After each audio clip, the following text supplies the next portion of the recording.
T.B.Photo X1.5 to FX, and welcome back to another video. And this is a little bit special because a couple of months ago I did this video in Swedish, but I found out someone knocked some sense into me and told me that you're setting yourself up for failure if you only do it in your native language, because you're alienating the rest of the world. So I'm gonna redo this a little bit in English then. So I'm actually now having a little bit of a cheat sheet here as well, so because there is a little bit of information I thought I would give in this video, a little bit of a almost history lesson or whatever you want to call it, but bear with me because I think it might be a little bit interesting to know about. But as some of you might know, I'm not just a Nikon fan or Nikon fan, but I also have turned out to be a little bit of a Mamiya fan as well. Let me explain. The thing is, as you know by now, I'm Swedish, so I'm from the nation of Hasselblad, like we say it in Swedish, Hasselblad. That's the correct definition, and it basically means hazelnut tree leaf, or something like that. But anyway, at the beginning of this year, when I'm starting to be interested in taking up medium format photography, I started to look on different types of online auctions and so on about different types of camera manufacturers. So first of all, I started to look at Hasselblad, and it was basically three main models that I started to look for. It was the simplest model, that is the most inexpensive, the Hasselblad 500C, which is basically the baseline model of all Hasselblads. Then of course the CM, the 500 CM, that is a little bit more expensive, but it's because it has a little bit other features than the C. Basically you can change the focusing screen and so on. And then thirdly I looked at the 500 ELM. EL stood for that it's electrical and M modified. And the modification was that you could use AA batteries instead of some kind of very odd type of battery instead. But anyway, I looked at those three, and the ELM is also a version of the camera that NASA used during the Apollo era, apparently. But I thought they were too expensive for what they were, or what they are. So I started to look at alternatives, because I started to see then that you had one brand named Bronica, which seemed to make very great stuff and pretty good reviews and so on. But then I found out that Bronica doesn't exist anymore. The company basically went bankrupt, and it's very hard to service those cameras. So if you're gonna go with Bronica, you basically need two cameras, one that you use and one for spare parts. So no, I looked at Pentax. Pentax has that, you know, huge looking SLR camera, but apparently a Achilles heel of that camera. It's a beautiful camera. It has great lenses and it works a treat, but it has a very bad mirror slap. Because if you look at Hasselblad's and Mamiya and Bronica, it turns out the mirror, because they are SLR cameras, the mirror will actually go up and stay up until you advance the film. The Pentax, on the other hand, works more like a traditional 35mm SLR camera, but just beefed up. So there you have the mirror slap. That might be a little bit of a problem. So yeah. And then I stumbled upon Mamiya, and the first Mamiya I ever bought was the RB67, which is a beast that I have affectionately named Godzilla, because it's a real beast of a camera. But anyway, I started to look then at Mamiya, and the camera I started to look at after I got the RB67 was the 645 series of cameras. The 645 cameras has been around since the mid-1970s, and I'm gonna put a picture up here somewhere, so that's why I'm a little bit offset. But anyway, in 1975 Mamiya came out with the M645, which was basically a smaller version of the RB67. The RB67 was made as a studio camera, but the 645 was a little bit more portable, that you could use it outdoors. Yeah, and that was in 1975 where the first 645 from Mamiya came out. Then in the following year, 1976, the Mamiya M645 S1000 came out. And the only real difference was that the S1000 had just that, a 1/1000th of a second in maximum shutter speed. That was basically the biggest difference. And then came the M645J in 1979, which the J basically just stood for Junior, which was just a 645M but shrunken down a bit to a little bit, a smaller size.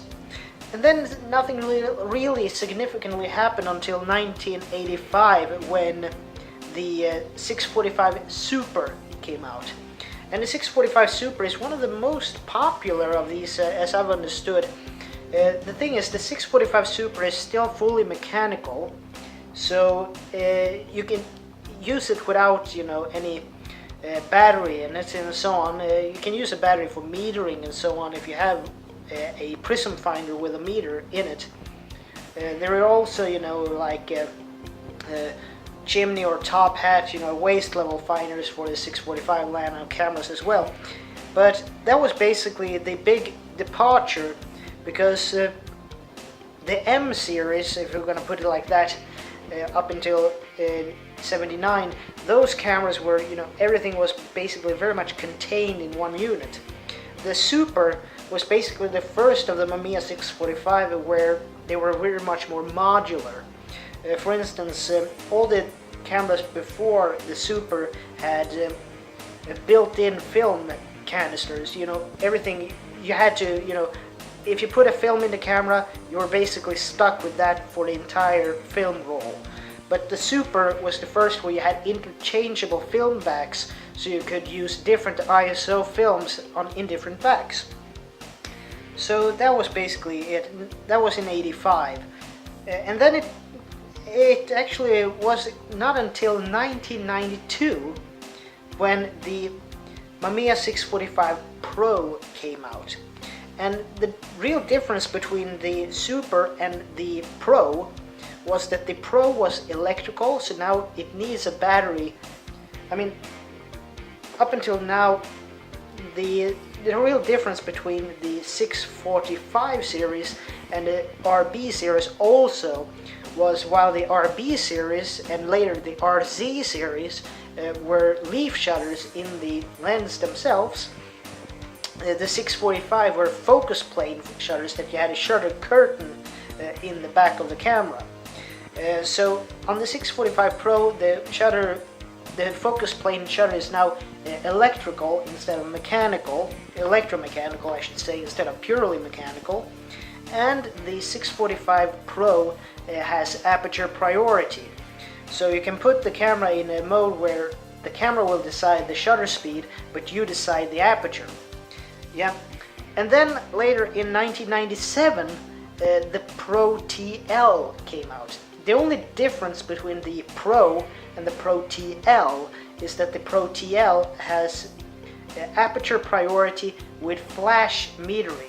So the camera actually takes into account if you have a flash coupled to the camera.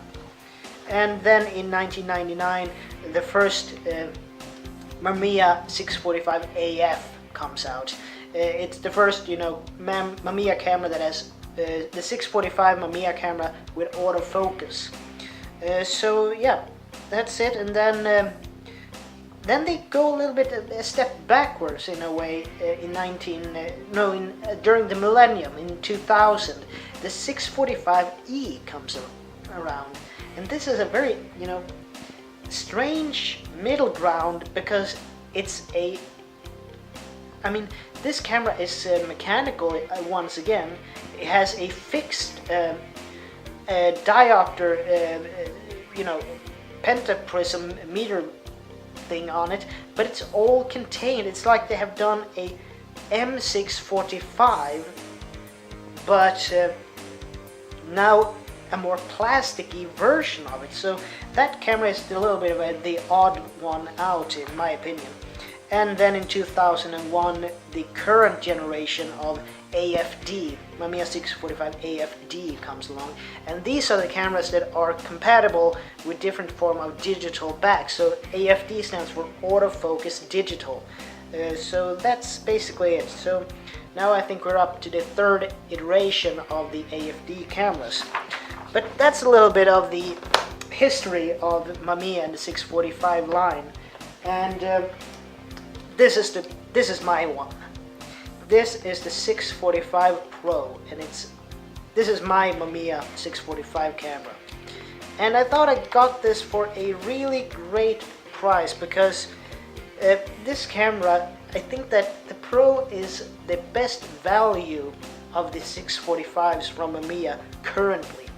Because the only difference, as stated, between the Pro and the Pro TL is the flash metering.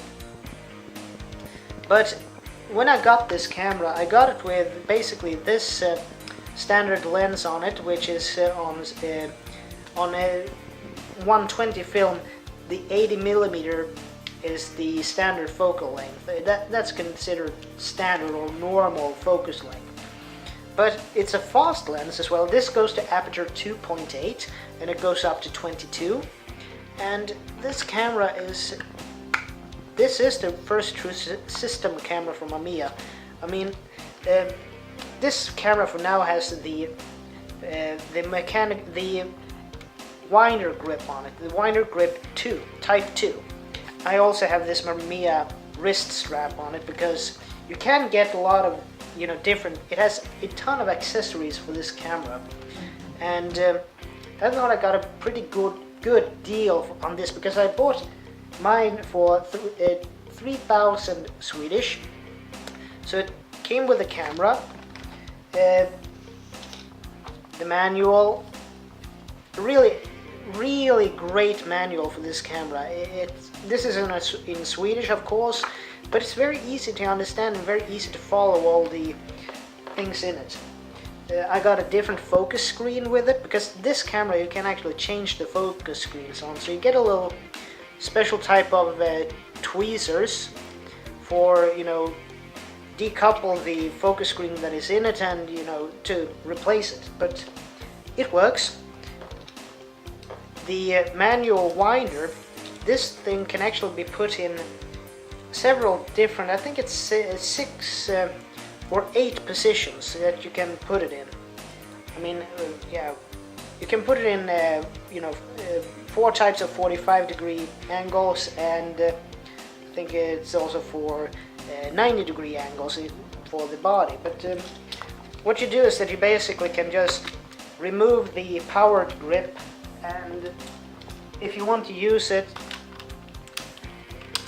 you just put on the winder like so. So yeah, and now I'm probably gonna make a fool of myself trying to replace this winder, but bear with me. Yeah, there we go. But anyway, this camera, I think it has some really great features for what it is. This camera, you can have different meters on it, and all the points on this camera, as you might see in the video, they're gilded. So you have really great connections because gold is one of the best electrical conductive materials that we have. But anyway, the camera then has interchangeable lenses. So it's a true system camera as such. The camera has, here is the battery check for the camera body, and you also have a battery check for the grip. You have a small light up here for the grip, and you have the light over here, for the camera, and then you have the BC here, which is battery check. But what it also does is when you push the battery check, you will also meter. So you have a decoupled meter, so you can see in this prism finder what type of metering you have and what the camera recommends as a shutter speed. The great thing with this particular meter as well, I don't really know the model, the distinct model of it, but it has compensation here. I can never remember what it's called, but if you're photographing something where you have a lot of whites or a lot of blacks, you have